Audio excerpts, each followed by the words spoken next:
welcome or welcome back to Light the World, a podcast for young Christians on a mission to light the world. The title of today's podcast is Let Go and Let God. We are going to be talking about what that really means and the idea of surrendering our lives to God, what that looks like, how to do it. I think this is a really good topic to talk about right now as we are closing out the year. I think it's December 12th. So we got 2 more weeks of the year left. So I think this is an important topic to talk about. So let's get into it. Okay, before we start, y'all know I like to open it up with a song. So I have 2 songs that I want to put y'all onto today. Y'all probably already know these songs, but they match the theme. The first song is I Surrender All, and I like to listen to the Carrie Underwood version. The second song is I Give Myself Away by William McDowell. Such a good gospel song. It's a staple. But yeah, these songs I think encapsulate the theme of this video, Let Go and Let God. So add them to your playlist if they're not already in there, and let's get started. Let go, let God, let go, let God. What does this actually mean?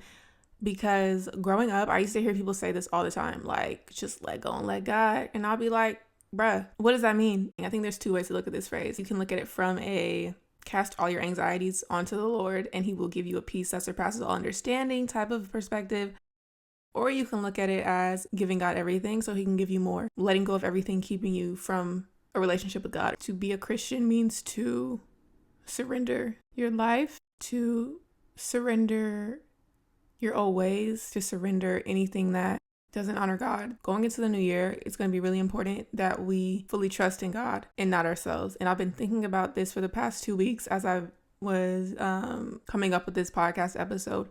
What it means to fully surrender to God and why it's so important to trust God, surrender our thoughts to him, let him direct our steps, and just sit back and release control and just let him work. At the end of every year, it's so important to do reflection and just think about what worked and what didn't work. And what worked this year for me was just surrendering completely to God. He knows what's best for us and he knows more than us. Proverbs 3:5-6 says, trust in the Lord with all your heart. Do not depend on your own understanding. Seek his will in all you do, and he will show you which path to take. He will show you which path to take. All we have to do is listen first and then be obedient second. So I got rebaptized in September, and before I got rebaptized, I went through a process of purging everything that didn't serve me anymore and didn't honor God, pretty much. When I decided that I wanted to rededicate my life to God, I had to let a lot of things go. I had to let go of lust. Oof, another video for another day. But I had to let go of procrastination, let go of anxiety, which I'm still working on, negativity, drugs, control. What else did I have to let go of? I had to break up with my boyfriend. So difficult, by the way. It was a really hard thing to do, but I felt that God was calling me to do that because the boyfriend in question was holding me back. He was standing in between my relationship with God. It came down to my relationship with God is more important than you, so you have to go. And that's just the type of thing that you might have to do to honor your relationship with God.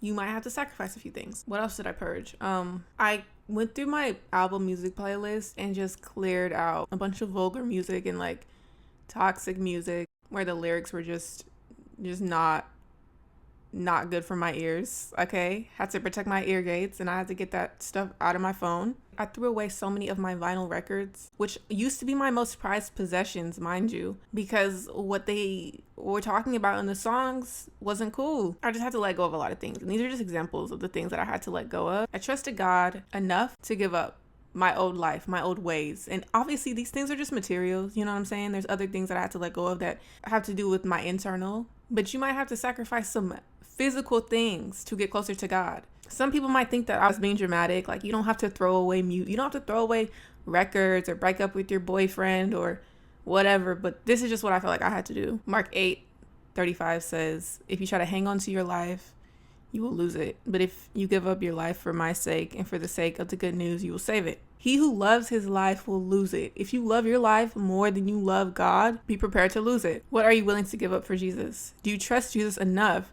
to give up the things that stand in between your relationship with him so that he can come in and give you so much more? He gave his life for us, guys. What are you willing to give up in return? There's no amount of materials that we could give up. There's no amount of good deeds that we could do to repay God.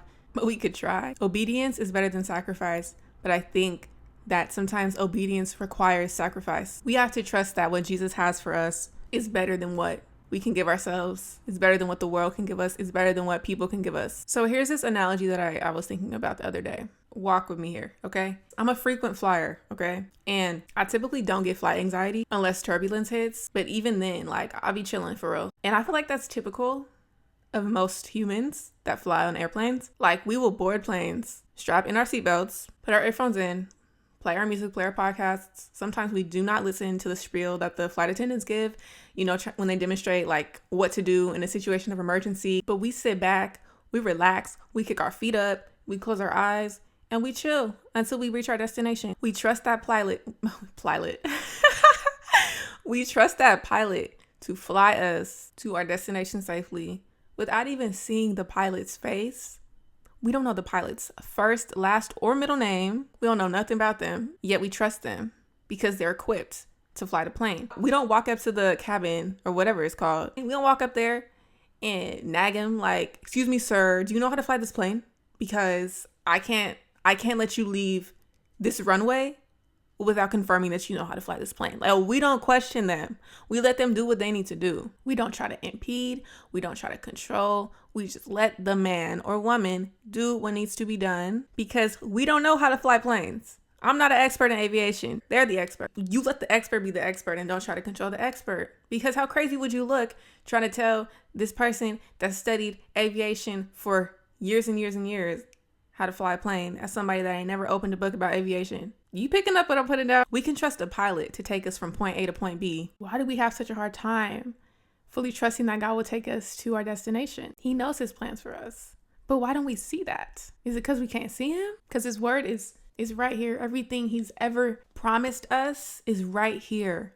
Can you trust God? Be still and let God be God? Because he gonna be God. Whether you want him to be God or not, whether you let him be God or not, God is gonna God at the end of the day. Why we try to impede on God's plan for us? Why do we try to control what God already has lined up for us? When we try to control our life and we try to get in the way of God's plan for us, I know he'd be looking down at us just laughing like, "Girl, sit down, chill out, let me do what I need to do, and everything will fall into place in time.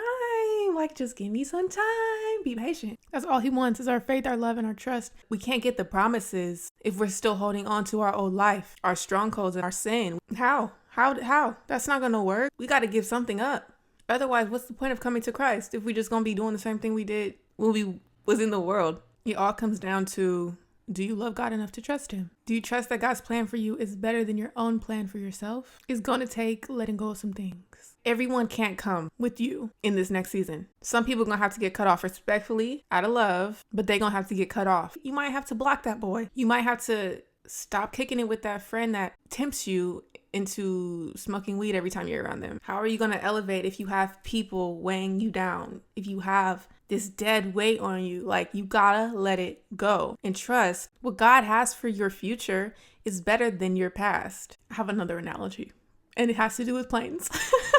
So I've never gone skydiving, but I want to. That's on my bucket list. But I like watching skydiving videos. And I don't know this for certain, but I feel like people that have gone skydiving before, they like the freedom of falling and knowing that something's holding them up. Only true thrill seekers have a desire to go skydiving. Some people might think that we crazy for wanting to do it, but one day I'm gonna jump out of a plane and it's gonna be the greatest day of my life. But to go skydiving, you have to release all your fears, all your anxieties, and put your trust in a skydiving expert. Put your trust in that harness. And you gotta put your trust in God too.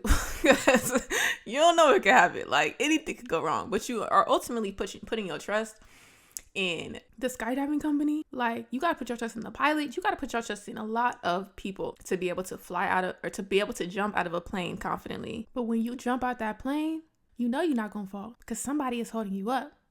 Somebody is right there with you. Do you see where I'm going with this? We have to treat God like that. We need to have the same trust in God. We got to give him everything. Give him our fears, give him our anxieties, give him our doubt, give him our worries, give him our sorrow. We have to literally give him everything. Our love, our trust, our everything. And trust that everything will be okay, even if we fall. We know that he's not going to let us plummet to the ground. He's holding us up like this. We might stumble, but he's not going to let us go. That is how a relationship with God looks when you surrender your all to him. He will never leave us or forsake us. He's always with us, and he's always ahead of us. But we have to trust that. He's already told us this, but we have to trust it for ourselves, that he's always here with us. God is in control, and God knows. God knows what to do. His thoughts are not our thoughts. They're better. His ways are not our ways. They're better. Absolutely. Absolutely, God knows better than us. He knows way more than us. And he has plans to prosper his children that follow and obey him. And let's talk about how difficult this is, because it's not easy. It's hard living out the Christian faith and literally dying to yourself daily, bro. Dying to yourself. To surrender your life to God means you're giving him your entire being. That's not easy. But with Christ, we can do what? All things. It's not supposed to be easy. Like, that's probably one of the hardest things about being a Christian is dying to yourself daily. But to live, we gotta die. We gotta die to self. Because again, he who loves his life will lose it. I don't love my sin more than I love God. I don't love my old ways more than I love God. I have to give all of that to him. All of it. My thoughts, all of it. My insecurities, all of it. My favorite part of the I Give Myself Away song by William McDowell is the part where he's like, this life is not my own. To you I belong. I give myself to you. I think we sometimes forget that God created us all, so we're all his. When you're in the world and you are just so caught up in the daily activities of being a human, it's so easy to think like, this is my life, this is my world, you're just living in it. I have free will to do whatever I want, have my own brain, I make my own money, I wake myself up every day, I sustain myself every day, I feed myself every day, I clothe myself every day. This is my life. I'm gonna do what I want. It's not true. We're God's. And when you come to Christ, you do not belong to yourself, for God bought you with a high price. We are not our own. So while it may be easy to think that, we may get caught up in thinking that, that's not true. This life isn't ours. It's his. You know, your parents be like, I brought you into this world. I could take you out. I feel like that's what God be thinking sometimes too. Like, excuse me, stop acting crazy. We're not the gods of our lives. I hate when people say that. Oh my gosh. We're not the gods of our lives. We're walking around with a high price on our heads. I was listening to a sermon, and the pastor, his name is John Mark Comer. He referenced this man, Pete Scazzaro, that said, our core spiritual problem is self-will. We all want a spiritual life, but we prefer to be in charge of it. I think that one of the greatest challenges of being a Christian not only is dying to yourself, but releasing control, like letting go of control completely. To go from this is my life, I could do what I want, to this life is not my own, I was bought with a price. Those are polar opposite ways of thinking. Ultimately, to be able to release control, we just have to trust in God's plan. Just trust. That is the key to it. Trusting in God's plan for us, period. Yeah, it all comes down to whether or not you truly believe everything that God said in the Bible is true, and you believe that he has plans to prosper us. That's all it comes down to, bro. All it comes down to. And this video could end right here, but I'm gonna keep talking though. Western culture is so individualistic and self-centered. It tells us to follow our hearts and do whatever we think is best for us. But truly, how are we supposed to know what's best for us? How? Our hearts are so deceitful. I be thinking I know what's best for me, and then I do what I think is best for me, and I be wrong. And I just get humbled by God. Without God and his guidance, we're out here moving blindly. I feel like this is why tarot cards and fortune tellers and astrology and all that is so popular, because we all just want answers. Like, at the end of the day, we just want to know. We have a deep desire to know. Like, why did Eve eat of the tree of knowledge of good and evil? Because she just wanted to know. And we're impatient, bro. We're so impatient. We just want to know what our life gonna look like, and we want it now. We want success now. We want money now. We want fame now. We want love now. We want the relationship now. Our culture, with the onset of like smartphones and social media and all that, has warped our minds into thinking that everything we want should happen right in this instant gratification. It's crazy. And we've been so privileged as a society to be able to Google something and have it pop up in 0.2 seconds. Open DoorDash, order some food, and have it delivered to our doorstep in 30 minutes. Turn on Netflix, watch a movie, no ads. Like, we are so privileged as a people. Everything is at our fingertips, and we don't have to wait for anything. When we do wait even 5 seconds, we be mad, bruh. If something on my phone takes longer than 30 seconds to load, I'm hot. I'm like, bruh, I want to throw my phone. Instant gratification. It sucked our patience away. It's brainwashed us into thinking that we deserve everything right away. And that if we don't get it right away, we got a right to be mad. We got a right to feel some type of way. My greatest fear used to be giving up control, because when you give up control, and you're saying, okay, God, I trust you with my life. I trust that you know what's best for me, and I'm not going to interfere. I'm not going to interfere. If you want to take me through the wilderness, I guess I'm going through the wilderness. You want to take me through the valleys? I guess I'm going through the valleys. You want to take me to the lowest point of my life? I guess I'm going to the lowest point of my life. But you're going to be with me, so I'm going to be okay. He's not going to keep us there. Most of the time when he takes us through a stormy season, it's to mold us. It's to help us grow. James 1:2 says, when troubles of any kind come your way, consider it an opportunity for great joy. 2 Corinthians 4:17 says, for our present troubles are small and won't last very long, yet they produce for us a glory that vastly outweighs them and will last forever.